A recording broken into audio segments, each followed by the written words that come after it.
The relationship between the United States and Japan has long been characterized by complex economic interdependence, particularly in the automotive sector. However, recent developments have introduced significant strain to this partnership. While not officially declared as a trade war, the tensions that have emerged carry all the hallmarks of a serious economic conflict, with the automotive industry at its epicenter. At the heart of these tensions lies former President Trump's decision to reimpose substantial tariffs on vehicles imported from neighboring Mexico and Canada. This policy shift was ostensibly designed to revitalize domestic manufacturing and address trade imbalances. Trump's rhetoric highlighted a persistent concern within certain U.S. government circles that Japan benefits disproportionately from the trading relationship, claiming that the United States continues to import millions of Japanese vehicles while exporting virtually none to Japan. The timing and implementation of these tariffs appeared calculated rather than coincidental. Japanese automakers had strategically established manufacturing facilities throughout North America, with significant investments in Mexico and Canada, where production costs remained lower while still allowing seamless access to the lucrative U.S. market. Companies like Toyota, Honda, Nissan, and Mazda had invested billions into these operations not to exploit trade loopholes, but to serve American consumers more efficiently, create local employment opportunities, and streamline their logistics operations. The reimposed tariff struck directly at this well-established strategy, creating immediate disruptions across the industry. According to reporting published in March 2025, both Toyota and Honda experienced significant operational challenges at their North American facilities. Toyota's major manufacturing plants in Mexico, responsible for producing some of their most popular models for U.S. consumers, faced particular difficulties. Similarly, Honda's extensive operations in Ontario, Canada, and northern Mexico encountered substantial obstacles. These weren't peripheral concerns, but represented core components of these companies' global production networks. The response from Japan was swift yet deliberately restrained. Behind closed doors, executives convened urgent meetings to evaluate the situation and determine appropriate courses of action. Early market indicators revealed a cautious approach. Toyota and Honda experienced slight dips in their stock prices during Tokyo trading hours, while parts suppliers with strong ties to North American operations, such as Denso and Isuzu, updated their investor guidance to acknowledge potential revenue impacts from the changing U.S. trade environment. Simultaneously, the Japanese government began monitoring the situation with increased attention. Officials from the Ministry of Economy, Trade, and Industry initiated private consultations with the major automakers to comprehensively assess the scale of the issue and prepare potential responses. Tokyo's approach remained measured and deliberate. This wasn't Japan's first experience with U.S. trade tensions, but the stakes had evolved significantly. Unlike previous disputes that focused on specific product categories or isolated trade barriers, this conflict touched an industry undergoing massive transformation. The global automotive landscape is rapidly evolving, driven by electrification, automation, and increasingly stringent environmental regulations. In this context, trade disruptions affect not only current operations, but also long-term investment strategies and development plans. Japanese manufacturers, who have pioneered hybrid and electric vehicle technologies, suddenly found themselves needing to reconsider their production and distribution strategies.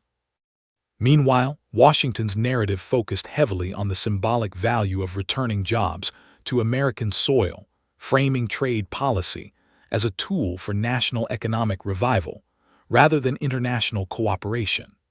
This perspective overlooked the complex reality of modern automotive manufacturing, where a single vehicle might incorporate components from multiple countries with final assembly occurring thousands of miles from where engines or software were developed. In such an interconnected ecosystem, even minor tariff adjustments can trigger significant disruptions throughout the supply chain. The imposition of tariffs on imports from Mexico and Canada generated several unintended consequences within the United States. While designed to protect American jobs, the policy created substantial pressure for domestic companies that rely on Japanese automakers as partners, customers, or competitors. U.S.-based parts suppliers, particularly those concentrated in Michigan, began expressing concerns about potential order reductions. Dealerships prepared for inventory delays and pricing challenges, recognizing that Japanese vehicles constitute a significant portion of their sales. Further complicating matters was the substantial American workforce employed by Japanese automotive operations within the United States. From manufacturing facilities in Kentucky and Texas to design centers in California, Japan's automotive presence in America represents a significant economic contribution. These aren't isolated foreign entities but organizations deeply integrated into local economies, contributing to tax revenues, employment opportunities, and community development initiatives. Consequently, the impact of tariffs extended beyond international companies to affect American communities and livelihoods. The fundamental question emerging during this early phase of the conflict was whether the trade measures would achieve their intended objectives. Would they successfully redirect production back to the United States, or would they push companies to explore alternative manufacturing locations? Would American consumers benefit, or would they face higher prices and reduced options? Initial indications suggested the latter outcome, with the uncertainty seemingly encouraging Japanese automakers to accelerate diversification of their global operations rather than consolidating their U.S. manufacturing presence. In Tokyo's corporate boardrooms and government ministries, the focus shifted from immediate reaction to comprehensive damage assessment, scenario planning, and identifying leverage points within an increasingly uncertain global landscape. This wasn't Japan's first experience with U.S. trade pressure, and decades of similar challenges had taught Japanese industry leaders that public retaliation often exacerbates tensions rather than resolving them. Instead, they implemented strategies grounded in long-term vision and adaptation. Major automakers like Toyota, Honda, and Nissan began examining how to rebalance their production and logistics operations to reduce North American exposure without surrendering their presence in the vital U.S. market. The early indicators of this strategic shift weren't immediately apparent to outside observers, but industry insiders quickly recognized the pattern. Toyota accelerated the development and deployment of a new hybrid engine line at its domestic facilities in Japan. This strategic move ensured the company could maintain a consistent supply of vehicles for export even amid disruptions to North American production. The underlying strategy was clear. If importing vehicles into the U.S. became more challenging, then the cars that did arrive would need to offer distinctive value, superior fuel efficiency, exceptional reliability, or technological innovations that American manufacturers couldn't match at comparable price points. Honda pursued a parallel approach, adjusting production schedules to reduce output from facilities in Mexico and Canada, while simultaneously increasing operations in Southeast Asia, particularly Thailand, where costs remained competitive and trade terms more favorable. This redistribution of manufacturing capacity helped spread production risk across multiple regions and provided Honda with greater flexibility to adapt as U.S. trade policies evolved. Nissan's response targeted American consumer preferences more directly, focusing intensively on its compact electric vehicle lineup, with models specifically designed for middle-income U.S. buyers. These vehicles emphasized both technological innovation and affordability.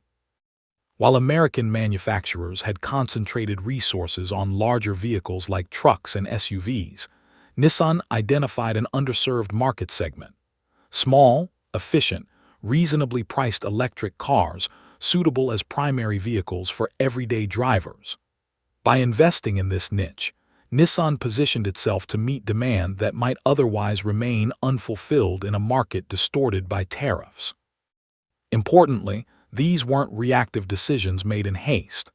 Since the earlier Trump presidency, Japanese firms had been preparing for potential returns to trade protectionism. They had already begun diversifying supply chains, increasing automation investments in domestic facilities, and strengthening production capabilities outside North America. The new tariffs simply accelerated these existing strategic initiatives. The Japanese government maintained engagement throughout this process, albeit discreetly. The Ministry of Economy, Trade and Industry conducted ongoing consultations with leading automakers to fully understand the impact of U.S. actions and coordinate potential responses. Unlike Washington's approach characterized by rapid, publicly announced policy decisions, Tokyo's strategy remained deliberate and measured. Officials recognized that retaliatory tariffs or public condemnation would likely escalate tensions unnecessarily. Instead, they focused on building resilience and adaptability. A growing consensus emerged that the U.S. policy shift had introduced unprecedented unpredictability that required strategic recalibration. After decades of relatively stable U.S.-Japan trade relations, Japanese automakers began implementing subtle but significant operational changes. Toyota expanded partnerships throughout Southeast Asia, particularly in Vietnam and Indonesia, where labor costs remained competitive and infrastructure had improved dramatically in recent years. Honda began sourcing more components from beyond North America, reducing its dependence on U.S. and Canadian parts suppliers. Nissan increased domestic R&D investment, focusing on battery technology and vehicle efficiency as core competitive advantages. Market data began to reflect these adjustments. Imports of Japanese vehicles from Mexico and Canada declined, indicating production redirection. Simultaneously, exports of hybrid and electric models from Japan and Southeast Asia increased, a subtle but significant shift demonstrating Japan's ability to adapt quickly to changing market conditions by leveraging technological advantages and flexible manufacturing systems. Manufacturing challenges and consumer impact. The transition wasn't without challenges. Maintaining consistency and quality across geographically dispersed manufacturing operations stretched organizational resources. However, Japan's decades of experience managing global operations provided the necessary expertise to navigate these complexities with relative confidence. Another critical advantage was Japan's leadership in hybrid and electric vehicle technologies.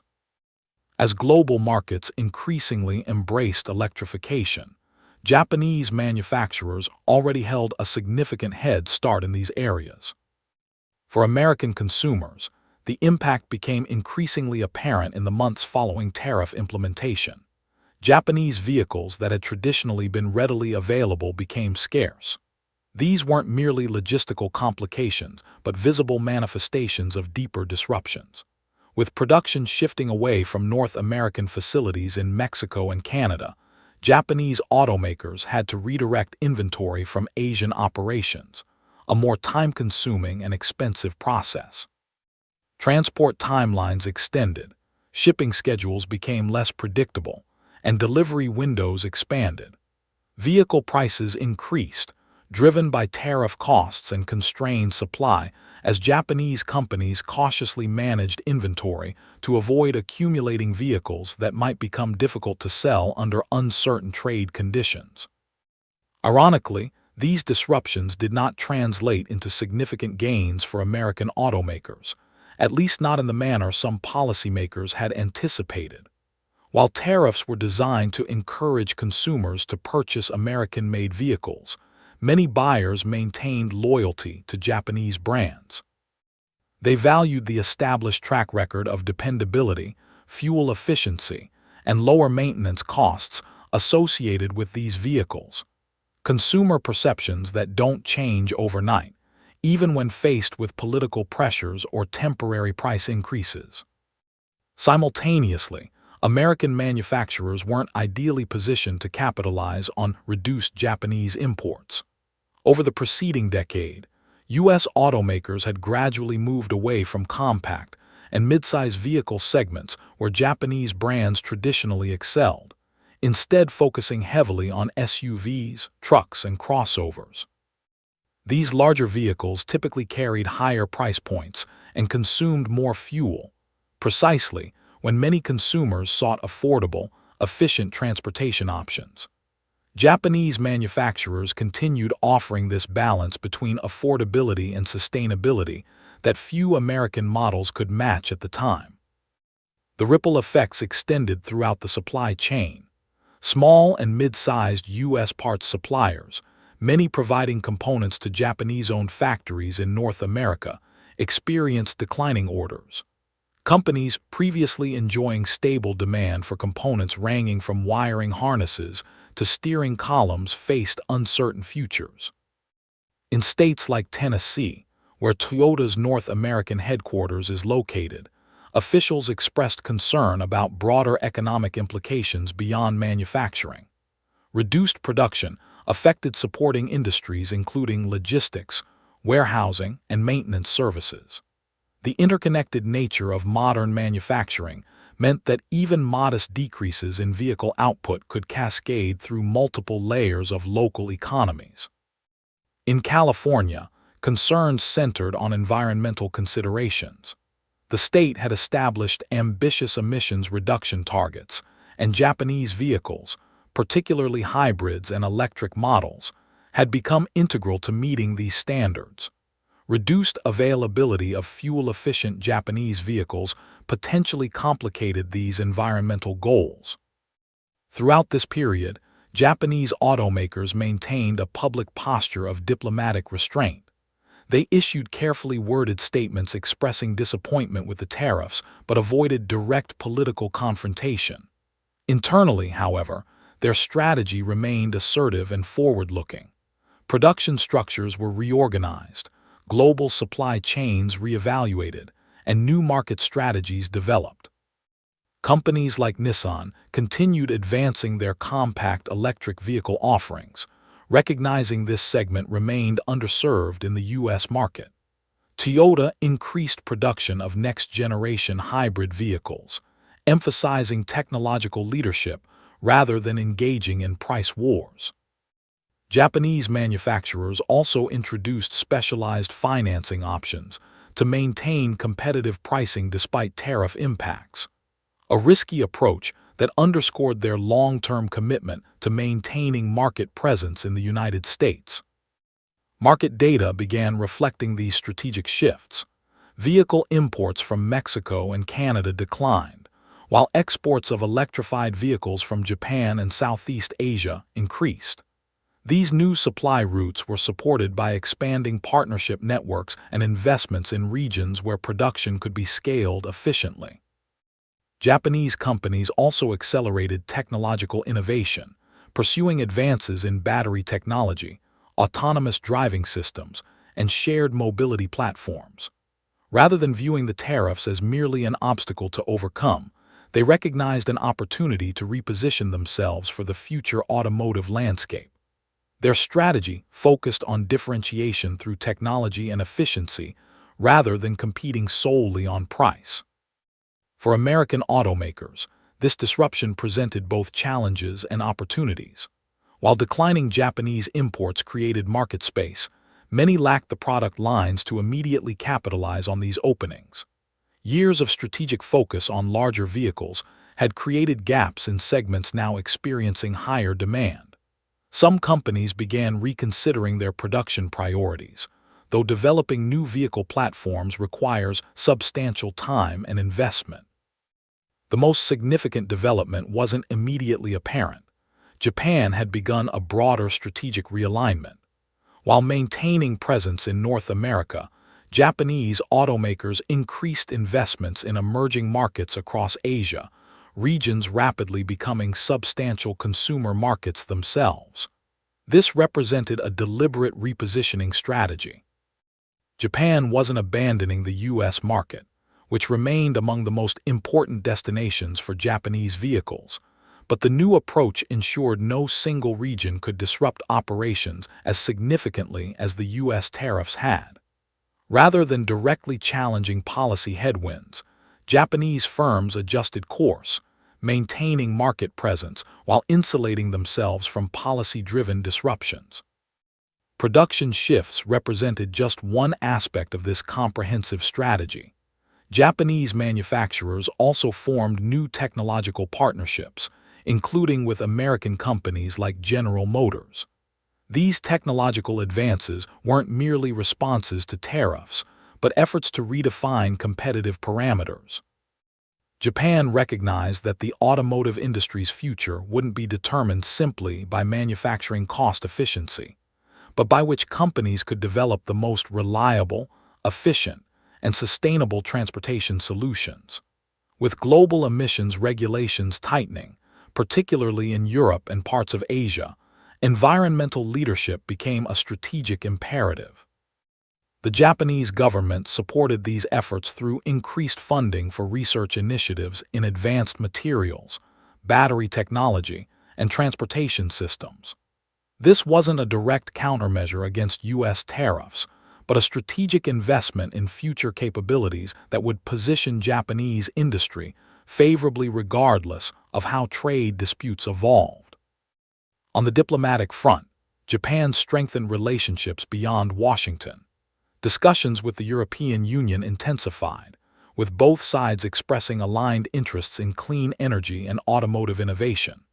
Simultaneously, Japan deepened trade and investment relationships throughout Southeast Asia, regions serving not only as alternative production locations, but emerging as significant markets with growing vehicle demand and increasing importance in global trade networks. Through these multifaceted actions, Japan gradually transformed what initially appeared as a setback into an opportunity for strategic repositioning. While the original objective behind U.S. tariffs had been revitalizing American automotive manufacturing and reducing trade deficits, the outcomes proved mixed at best. Japanese brands including Toyota, Honda, Nissan, and Mazda continued holding over 35% of the U.S. passenger vehicle market. Despite higher prices and extended waiting periods, American consumers maintained loyalty to these brands, valuing their reliability, fuel efficiency, and lower long-term ownership costs. Many simply found no compelling reason to switch allegiances. Detroit's concentration on larger vehicles limited its ability to capitalize fully on the situation. Meanwhile, numerous American businesses connected to Japanese automotive operations experienced negative consequences. Parts manufacturers faced decreasing orders, dealerships with significant Japanese inventory saw reduced customer traffic, and various service providers connected to Japanese supply chains, including logistics firms, warehousing operations, and specialized contractors, experienced declining demand. These weren't isolated incidents but manifestations of structural stress created by policies that failed to fully account for the global automotive market's deep integration.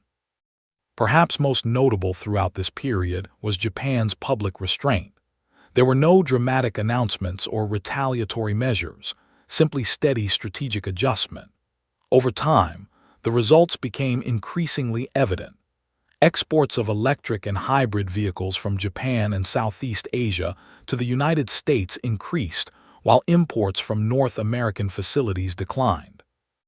This shifting trade pattern represented not merely a logistical adjustment, but a reconfiguration of global influence. Automakers that initially absorbed tariff costs eventually saw returns on their strategic patience. Consumer loyalty remained strong, and the perception of Japanese vehicles as reliable, efficient, and forward-thinking only strengthened.